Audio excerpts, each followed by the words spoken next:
is this post that you put up about Barack Obama. And it went viral, right? It's got nearly 50,000 likes, 15,000 retweets, and 2.5 million views. There's a photo of you and Barack Obama, and you say that I've known Obama since 95. We come out of Chicago together. He knows how it works. He's behind the campaign to dump 15 million Dem primary votes and replace Biden. This was his choice. Classic Chicago Democrat machine politics, selection over election, the bosses over the people. You know, we've been saying that Kamala Harris is illegitimately installed and that this is one of the most anti-democratic things that have ever happened in the history of American politics. And pretty much a major black eye in the party of the party of protecting democracy. It's quite an ironic turn. I wanted to give you just a chance to unpack this because there's been very much this cloak and dagger campaign against Biden, and you're saying that Obama ran it. Wow, what a backstab. Well, yes, they ought to call today's Democratic Party the undemocratic party, because how they dumped Biden was right out of the back room. Classic old-time Chicago backroom politics. In the old days, the political bosses didn't look like Nancy Pelosi or Barack Obama. They were cigar chomping guys with pinky rings, and but they called the shots in the shadows of the back room in the old days. And then you had the advent of television, and then now social media and all these other things. And the thought that now today this party would do the same thing in full view, out in the open, in broad daylight, to essentially pull their incumbent president out of the race after they hoodwinked 15 million Democratic primary voters who voted for him, knowing full well that his cognitive issues were there then, just like they are now.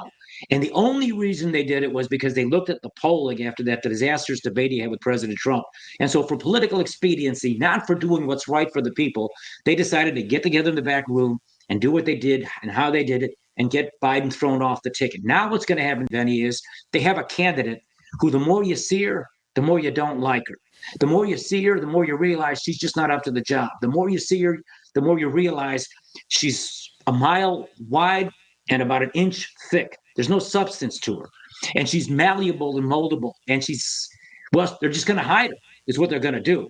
And this is so dishonest in a democracy when you actually hide a candidate. They did it in 2020 with Biden. They got away with it. You watch. They're going to do that with her as well, because they're going to keep her really scripted, really tight, and away from any kind of interaction with everyday people. And I think the contrast between that style and Trump's, what many people think is sort of an undisciplined style, I think that contrast is going to be really profound, because one thing you'll say about Trump's style, whether you think it's undisciplined or not, I think it's refreshing, because I think it's authentic and I think it's honest. And I think it's why a lot of Democrats, working people who don't want to say it, they're afraid to say it, are supporting Trump and have supported Trump. They appreciate the honesty of the things he says. They're tired of scripted, fake politicians who give 2-minute speeches written by David Axelrod, like I did at 4:30 in the morning in Chicago back in 1996. And by the way, Axelrod used to write lines for me and Obama.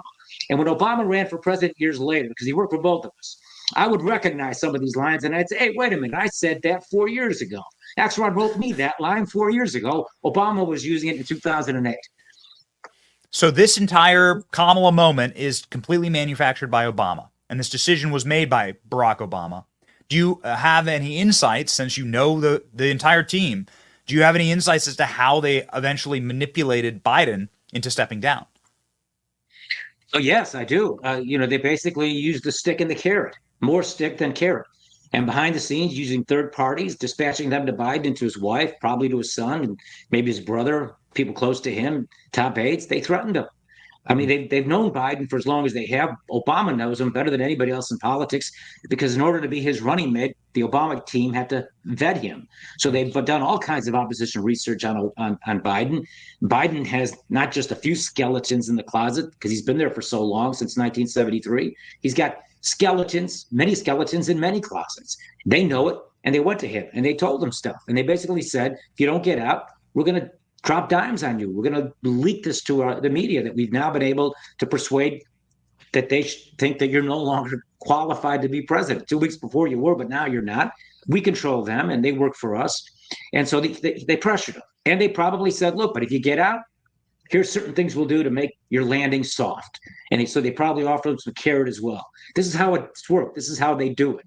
And you know what this reminds me a little bit Obama in 2024 reminds me a little bit of Lyndon Johnson in 1968, when the Chicago convention was also held, when the Democratic convention was also held in Chicago. Johnson orchestrated Hubert Humphrey's nomination and did it from the back room. And the way Obama is operating is, and Pelosi, he's not alone. Obama's not doing this alone, but he's certainly the lead figure, the central figure in this. The way they're doing it is very reminiscent of the old school Lyndon Johnson ward boss politics that was so prominent in the 40s, the 50s, and the 60s. You thought it was over in the 70s, 80s, 90s, and 2000s, and now it's back in a more modern form. But either way, it's undemocratic, and the decisions are not being made by the working people of our country or the working people of the Democrat Party.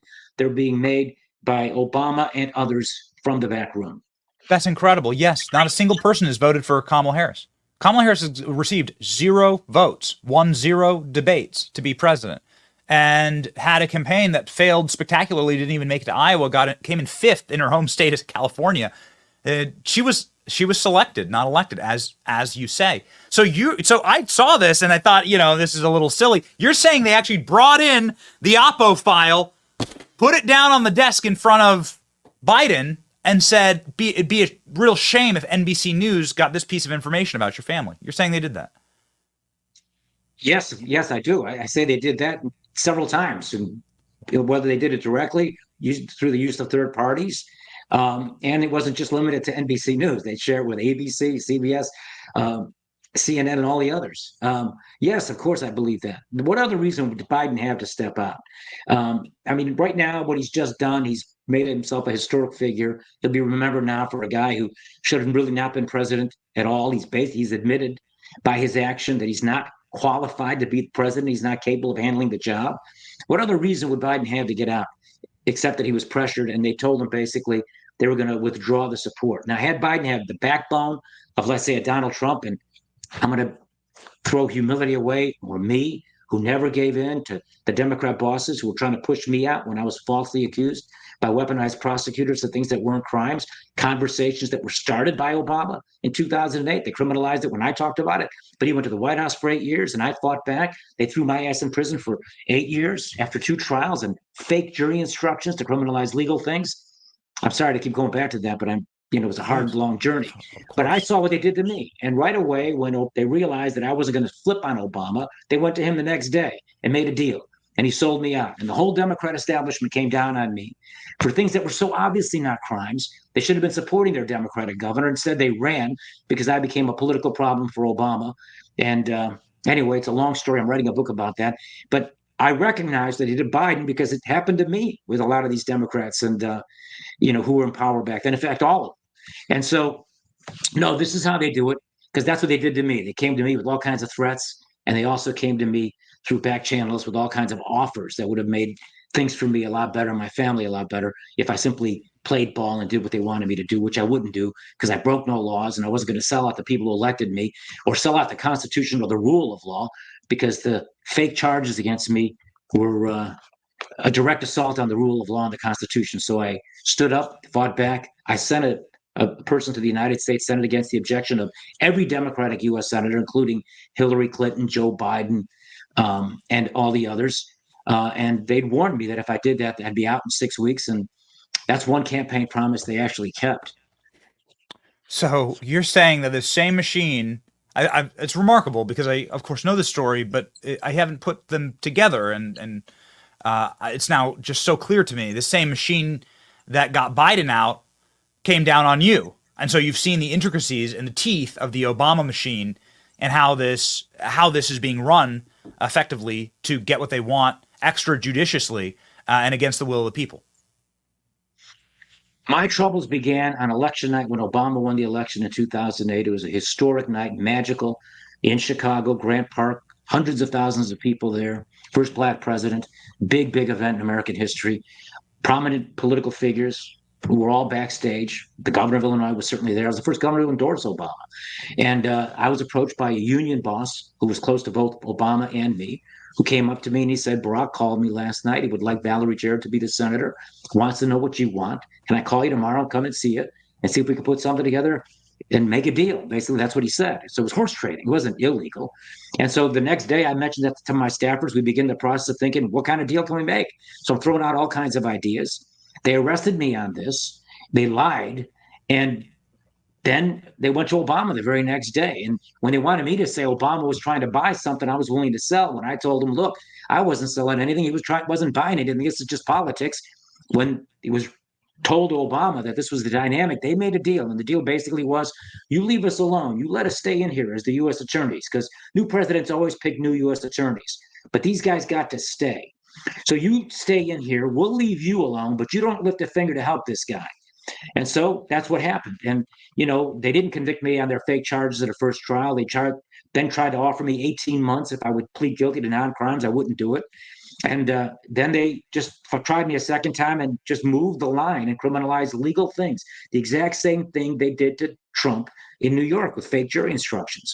I think, Benny, what they did was they learned against a Democrat governor at the AAA level how to do it. And then they took it to a major league level against the Republican president, Donald Trump. Same stuff, same people.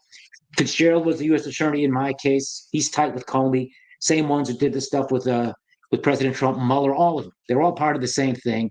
And to me, this is the biggest issue facing the American people, because this goes to the heart of our freedoms, our right as citizens to choose our elected officials in elections that are free and fair, and not have prosecutors fake up crimes to inject themselves in the political process and change the political dynamic and taking away the decisions from the people. That's what's at stake. I think the greatest constitutional crisis in American history since the Civil War. And that's among the many reasons why it's so important for voters who love our country to put aside party label and vote for Trump, because Trump didn't break a single law. It was also obviously fake, also politicized by weaponized prosecutors working with the Democratic National Committee. The DOJ and the DNC have been working together to do what happened to me to do to Trump. I know this because they did it to me. Just a absolute bombshell there, Governor. I mean, it's just, we look forward to your book on this and you telling the true story about what happened when Barack Obama asked for his longtime aide, Valerie Jarrett, to allegedly be shoved into this Senate role. And Valerie Jarrett still on the payroll of Barack Obama to this very day. Lenny, let me also say, Obama was interviewed the day after when I was arrested, 6 o'clock in the morning, SWAT teams around my house. I was Roger Stone before Roger Stone. They had SWAT teams at my house, the sitting governor of Illinois, right? So the very next day they go to Obama and he gets interviewed by the FBI. Now you have to tell the truth to the FBI. These things are called 302 interviews. Now the defendant, me, on the dock facing these allegations, has a constitutional fundamental right to Obama's interview, his 302s.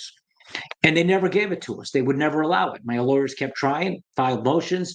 We never got them. And to this day, those FBI 302s, Obama's interview by the FBI is covered up. Just like 98% of the FBI tapes was me on the phone talking to Rahm Emanuel and Harry Reid and, all kinds of leading political figures about a legal political deal. But all of that's been covered up. And the tapes would show how the prosecutors just grossly lied and abused the truth. But those are covered up today as well. So all I can tell you is our country is facing extremely dangerous circumstances today. It's bad enough they did it to a Democrat governor from Illinois, but the thought that they can get away and do this to a Republican candidate for president, the former president, and the leading candidate of the opposition party in America, it's chilling. This is KGB police state style politics. And to me, immigration and inflation are major issues. Crime in the streets are major issues. But if we don't fix this, say goodbye to freedom in America, because the people don't control anything. The Obamas from the back room control everything.